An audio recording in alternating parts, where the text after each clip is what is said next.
Querido Deus, que o Senhor possa abençoar o nosso momento de mensagem, que o Senhor possa usar o Bruno, que através dele o Senhor possa falar aos nossos corações. Abençoa esse tempo, esse nosso momento de comunidade, de estar na Tua presença, Deus, agora ouvindo da Tua palavra. Amém.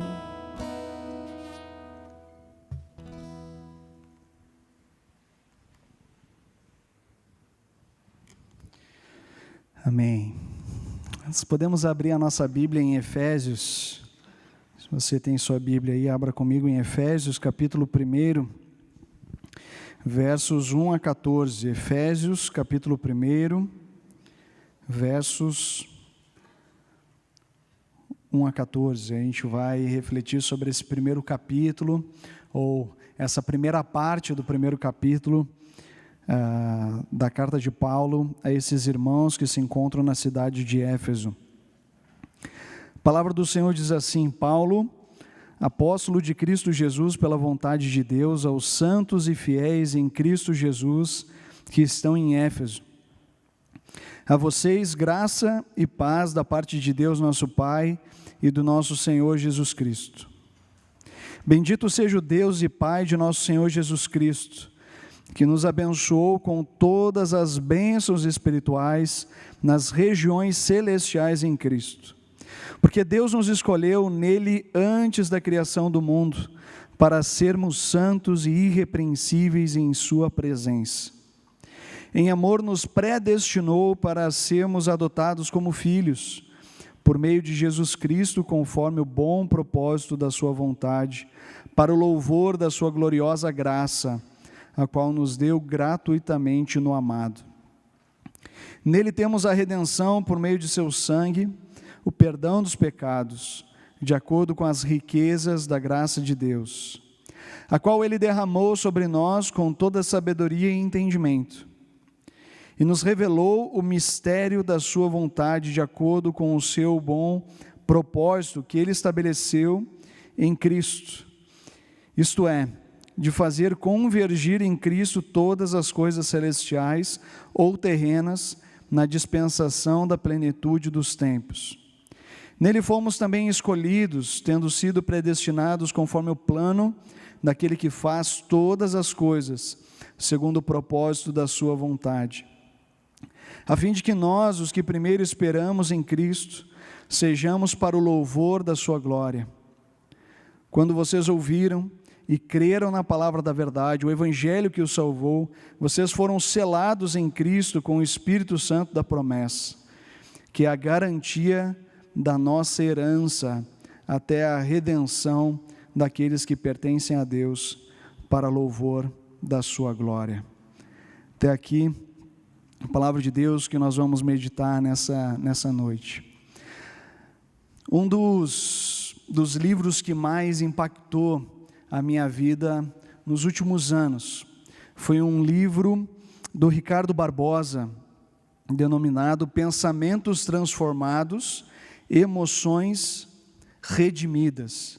Pensamentos Transformados, Emoções Redimidas. O questionamento de Ricardo Barbosa para nos instigar a ler o livro é um questionamento sensacional, em que ele pergunta: por que o que sentimos não combina com o que acreditamos? Por que o que sentimos não combina com o que acreditamos?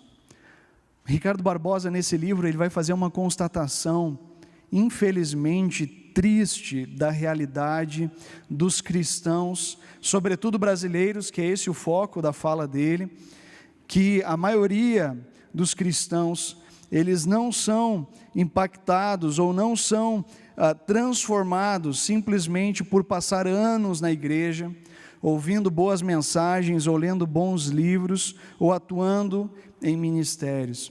A constatação de Ricardo Barbosa é que muitos envelhecem, mas não amadurecem.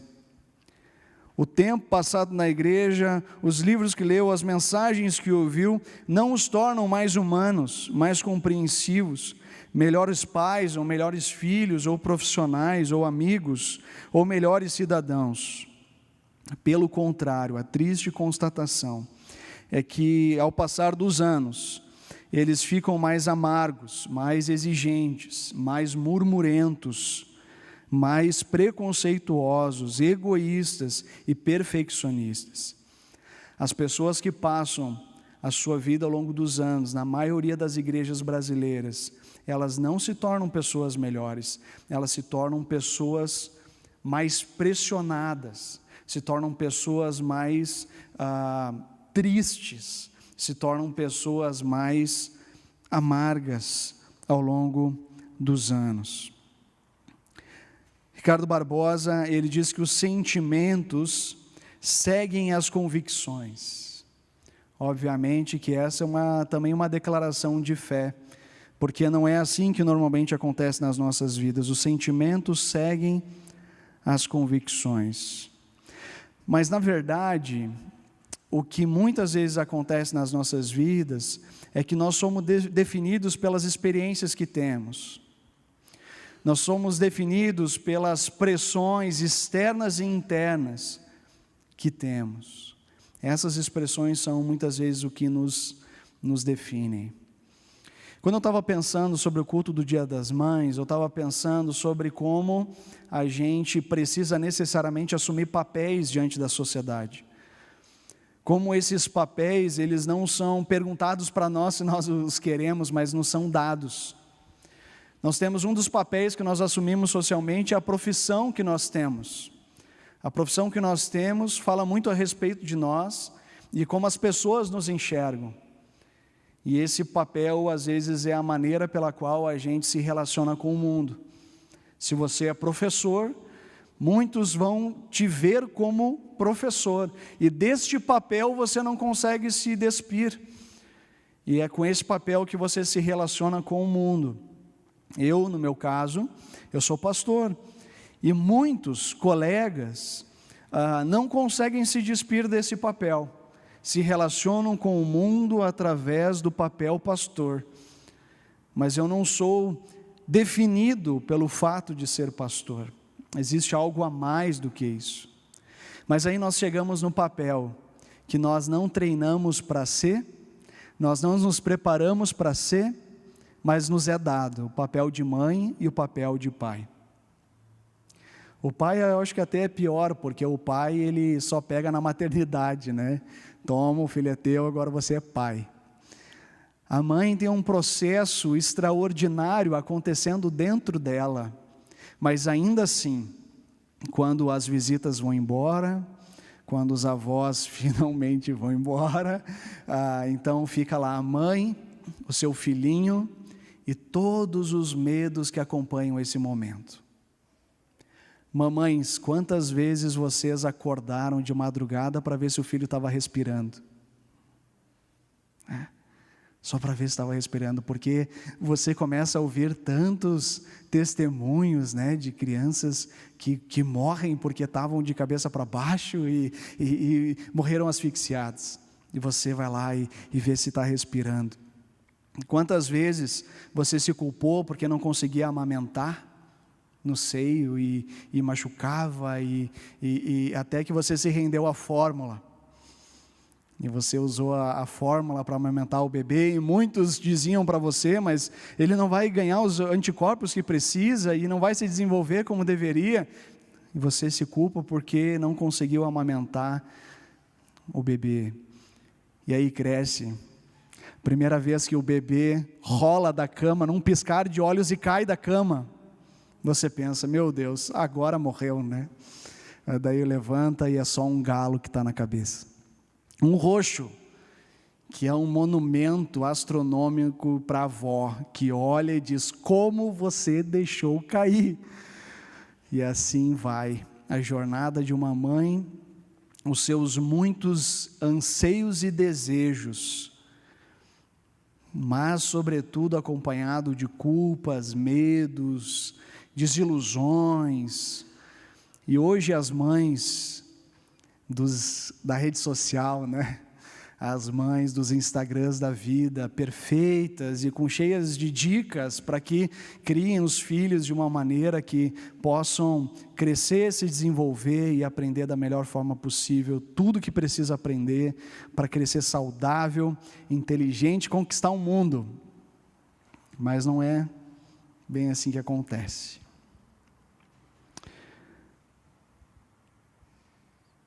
As nossas experiências não definem o que somos. O nosso papel social não define o que somos.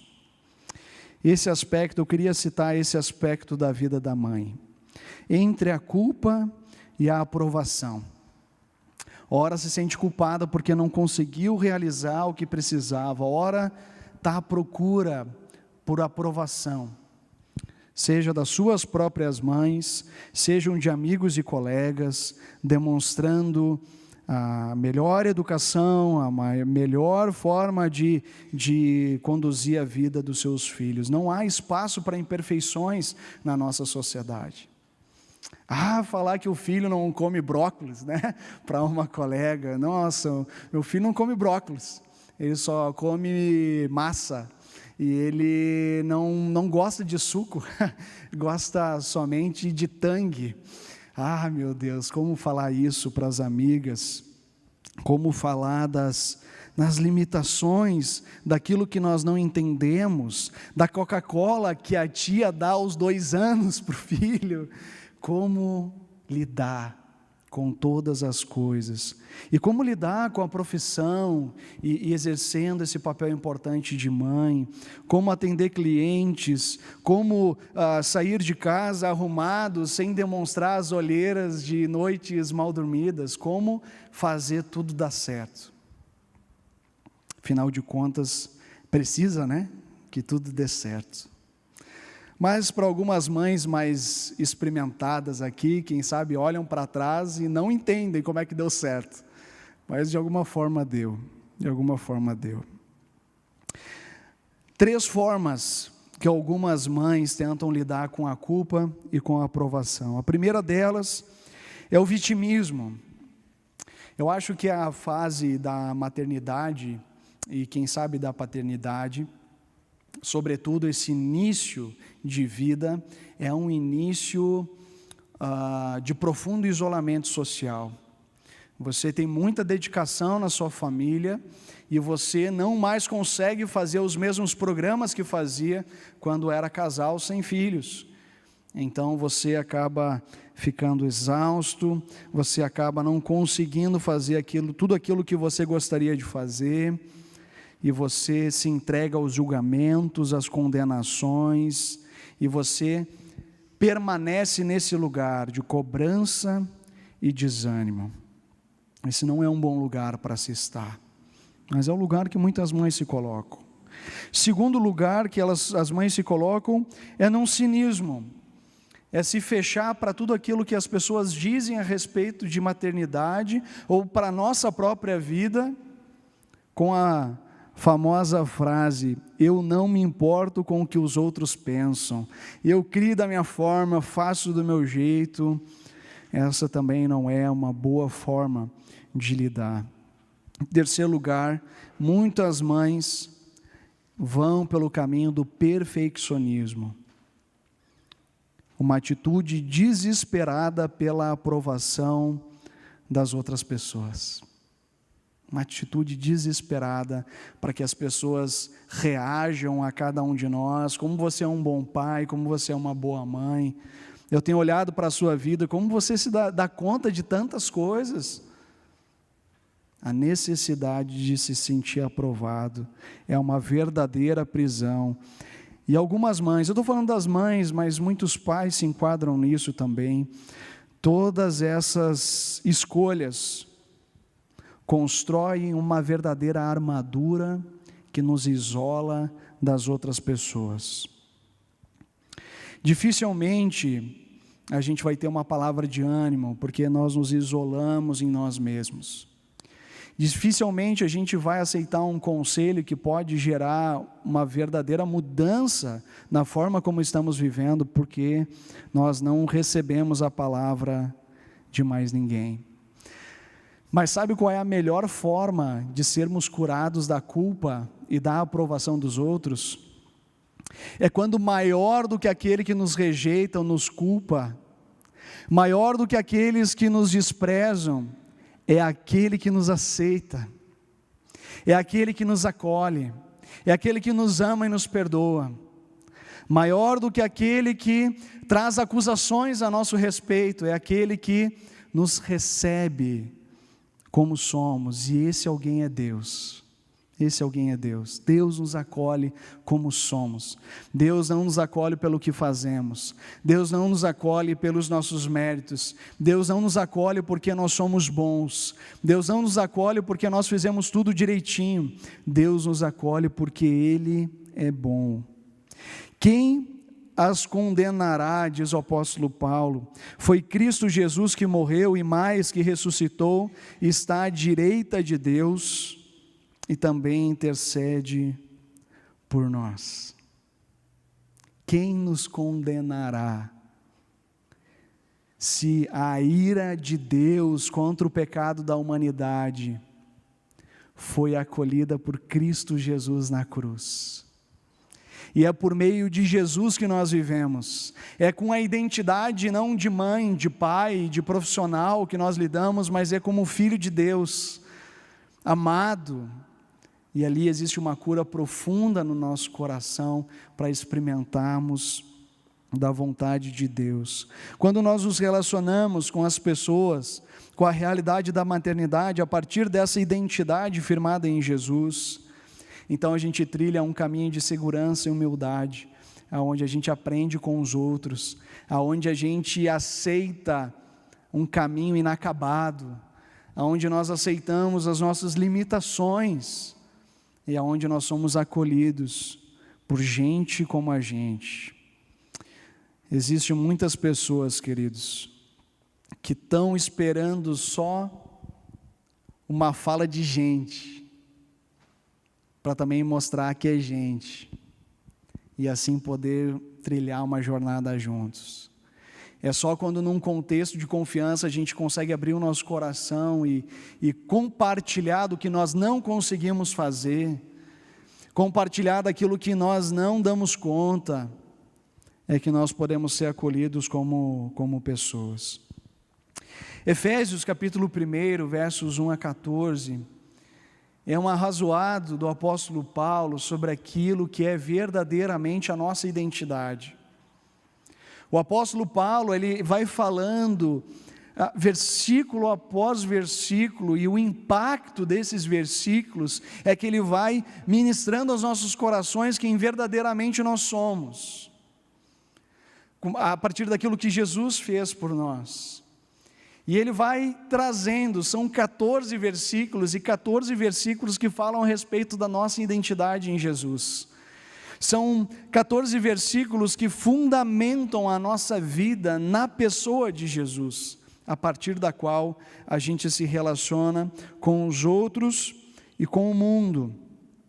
A primeira coisa que o apóstolo Paulo diz lá no verso 3, ele diz assim: bendito seja o Deus e Pai de nosso Senhor Jesus Cristo, que nos abençoou com todas as bênçãos espirituais nas regiões celestiais em Cristo Jesus. Em Deus nós somos abençoados. E a palavra literal que poderíamos traduzir aqui seria falar bem sobre. Deus fala bem a nosso respeito. As palavras de Deus para nós são de aceitação. As palavras de Deus a nosso respeito são de graça. Mas abençoados também significa pedir a concessão de um favor especial, ou ainda um clamor pelo poder gracioso de Deus. O favor de Deus é concedido a nós. O favor de Deus nos alcança através de Jesus. Nós somos por Ele abençoados, nós somos por Ele aceitos, e as palavras dirigidas à pessoa de Jesus são igualmente dirigidas a nós. Nós somos filhos amados, aonde Deus encontra o seu prazer, porque a ira de Deus estava destinado a cada um de nós, porque nos rebelamos ao Criador. Mas quando nós confessamos o nosso pecado, nos arrependemos, nos achegamos humildemente ao Senhor, Ele nos perdoa e nos restaura. E a ira de Deus recai sobre Jesus na cruz. E quando Ele nos enxerga, Ele enxerga Jesus na nossa vida. Nós somos por Ele abençoados e as palavras a Jesus conferidas são dirigidas a nós.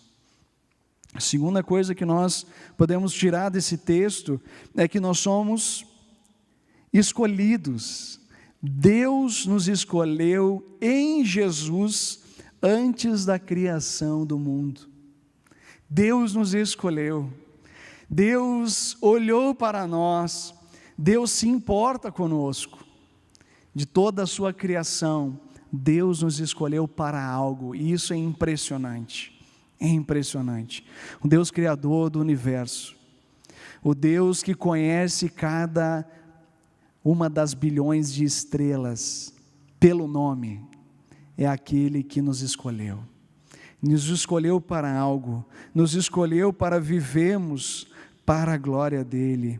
Nós somos escolhidos. Em terceiro lugar, a Bíblia diz que nós somos filhos, quando ele diz que Deus nos adota como filhos. Lá no verso 5, Deus nos adota como filhos e dele jamais seremos retirados. A Bíblia fala tanto sobre isso. Eu acho que a Bíblia fala tanto sobre isso porque a gente é permeado por medo. Eu acho que a Bíblia fala tanto sobre isso porque a gente sempre tem uma fagulha de esperança, que é pelo que eu faço que eu vou ser aceito por Deus. Eu acho que a Bíblia fala tanto sobre isso porque eu acho que em alguns momentos a gente faz algum jogo com Deus e a gente acha que Deus vai nos aceitar porque a gente está sendo bom.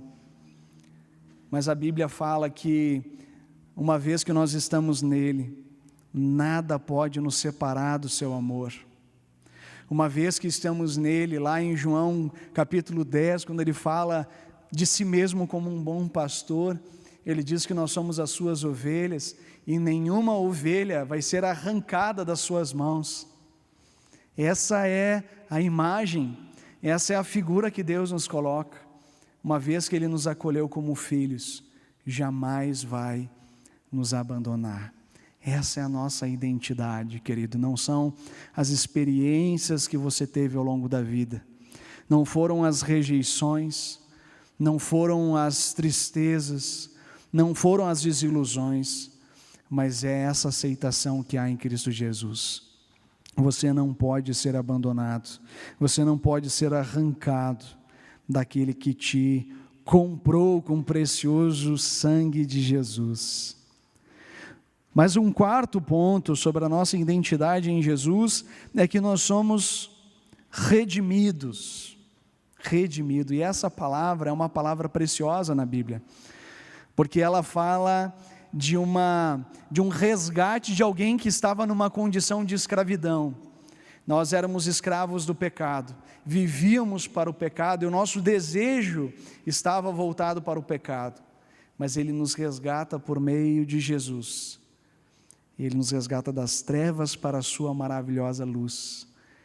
Ele nos toma em suas mãos, dando a sua própria vida no nosso lugar.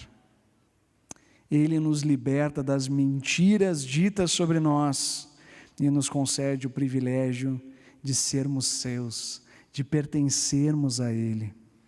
Quinto lugar, somos perdoados. A palavra de Deus diz que não há condenação para aqueles que estão em Cristo Jesus. Nós somos perdoados. E isso é impressionante. Não existe culpa mais sobre nós.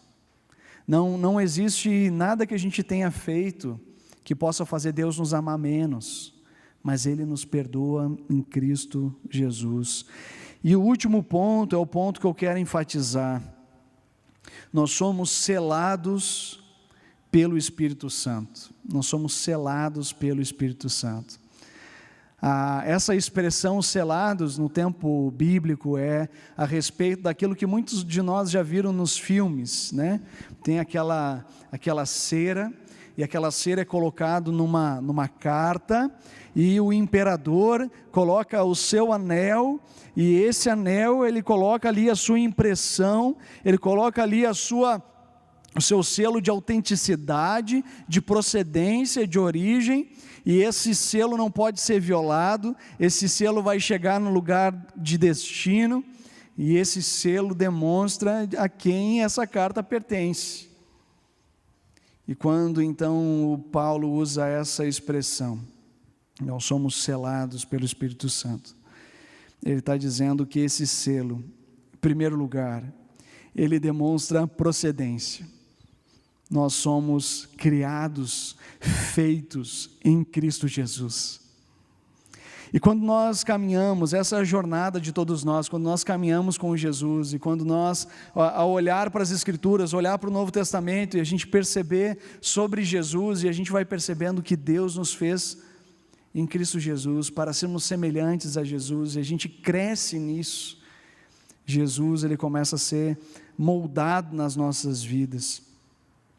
Nós somos procedência da parte de Deus, mas também selado significa que nós pertencemos a Deus, nós pertencemos a Ele.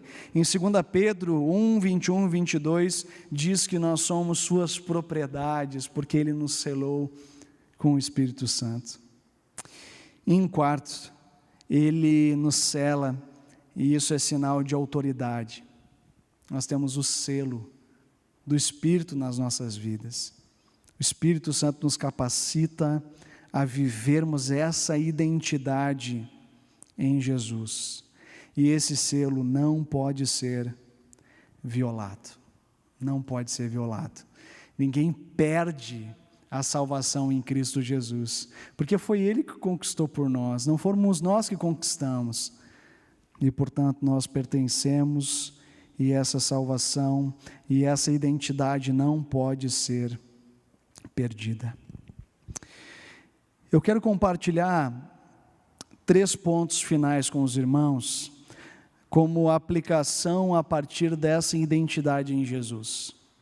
Nós falamos que em Jesus nós somos abençoados, em Jesus nós somos escolhidos, em Jesus nós somos filhos, em Jesus nós somos redimidos, perdoados e selados, como garantia daquilo que há de vir. Nessa identidade de filhos, eu quero trazer 3 pontos de aplicação a partir desse livro aqui. Esse livro se chama Livre, Leve e Forte, a Luísa Agreste Nazaré. Eu trouxe comigo 3 exemplares e eu queria sugerir fortemente para que as mamães aqui comprassem esse livro, ou você, mulher, comprasse esse livro. Se você não comprar, maridos, fica a dica, vai fazer total diferença na vida da sua mulher ou da mãe. Certamente, esse livro é uma bênção. 3 aplicações que eu tirei através da leitura desse livro. Primeiro delas, a Luísa fala assim: siga com quem sabe o caminho. Siga com quem sabe o caminho.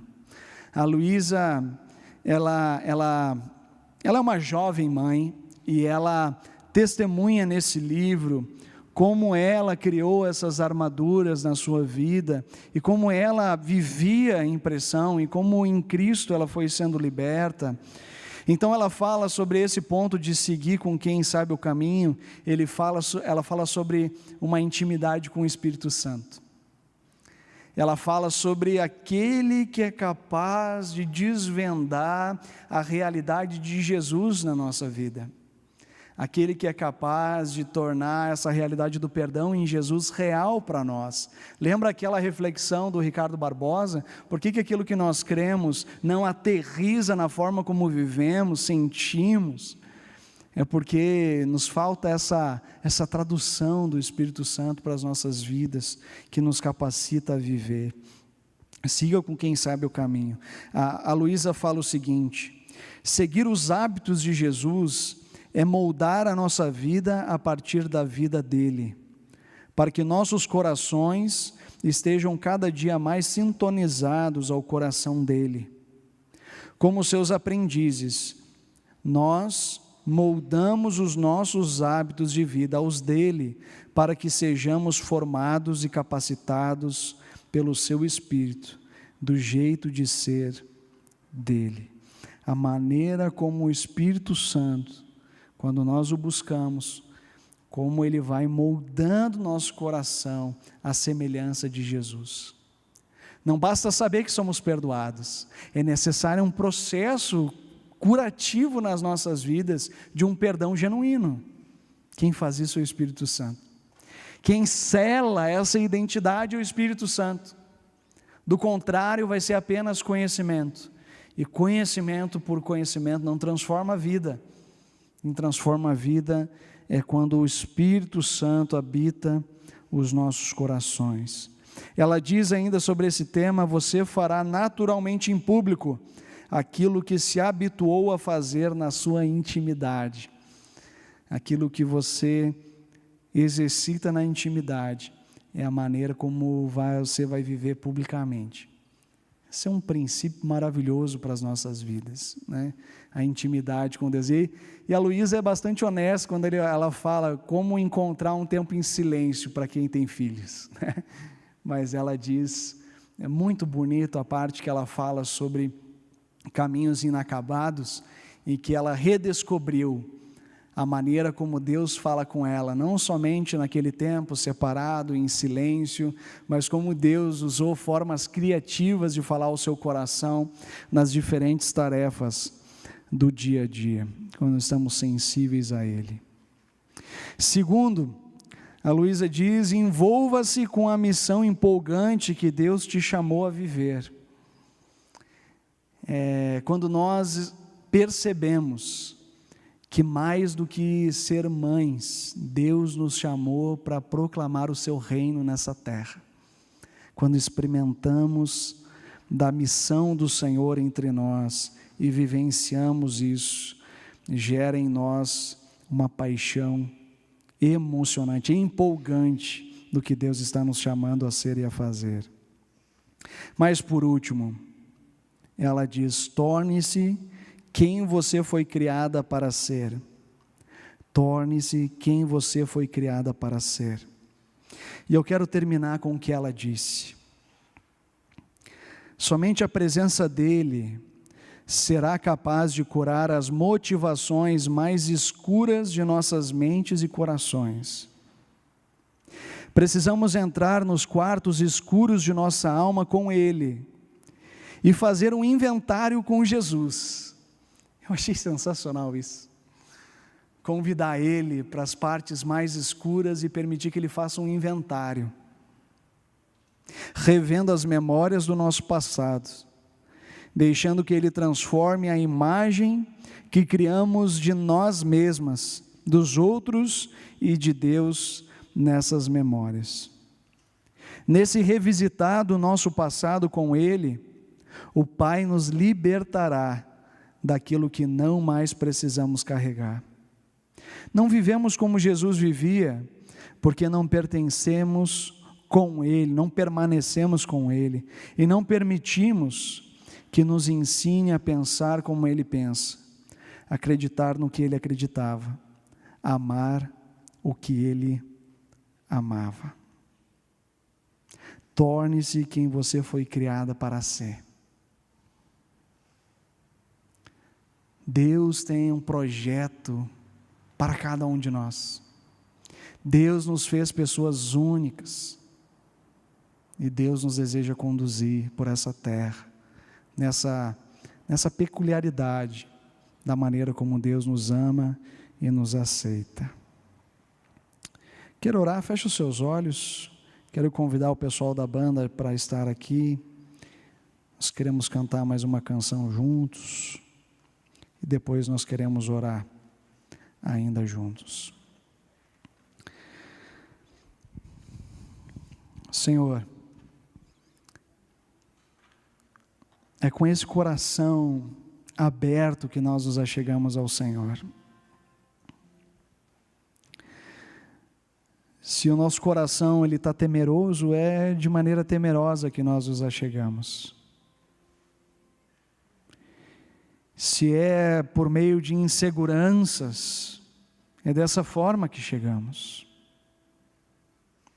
Se nos sentimos pressionados, pressionadas pelas demandas sociais e muitas vezes impostas sobre nós, é dessa forma que chegamos. Nós só te pedimos, Senhor, para que o Senhor nos conduza para esses lugares, esses quartos escuros da nossa vida, aqueles que nos aprisionam, aqueles que colocam mentiras sobre nós, em que nós acreditamos e nos limita a viver de uma forma que o Senhor não nos criou para viver. Dá-nos a graça, Pai, de percebermos que maior é aquele que nos aceita do que aquele que nos acusa. Maior é aquele que nos perdoa do que aquele que tenta nos imputar pecado. Maior é aquele que nos aceita do que aquele que nos rejeita. Limpa os nossos corações, perdoa os nossos pecados e ajuda-nos a viver plenamente em Cristo Jesus, a partir dessa identidade firmada em Jesus. Te pedimos isso em nome do Senhor Jesus. Amém.